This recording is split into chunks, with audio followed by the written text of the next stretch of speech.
بیا دهنتو تازه کن. شما سوال زیاد میکنی گلوت خوش میشه. تازه شه.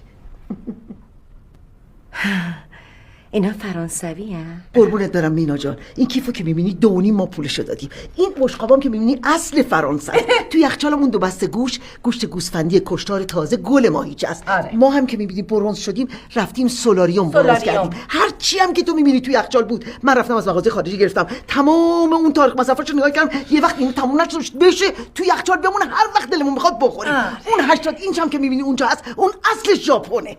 چیزی از قلم ننداختم؟ های نه، میگم یه نفس میگرفتین وسط منم 2 تا قپی بیام. چیزو یادشون رفت بگن ویلای شمالمون. آخ آخ آخ ویلامون درختاشو من کاشتم. از گیل، هلو، زردالو. ویلا یا برای من باب میکنی؟ بده عزیزم. خیلی بمیرم. بیا جونه دلم. گازداره. آخه مینا جون چی شد یهویی؟ لاکم زدی؟ آره میزنم. بیا عزیزم. آمدنیه؟ ما همه آبمون معدنی دورت بگردم. بخور برای سوختگی چیز، برای این همین آتشت خوبه. قشنگ تا آخر لیوانو بخور بلکه میخورم. بخور.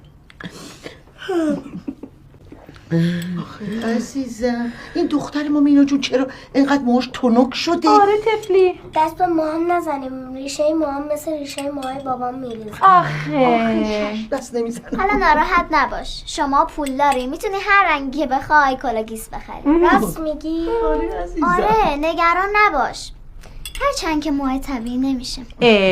حاله جون مامان قشنگم این حرفا چی میزنی؟ میخوای خدا نکرده خاله مینا دیگه خوشحالیش از بین بره دیگه، نگی یا بی ادب.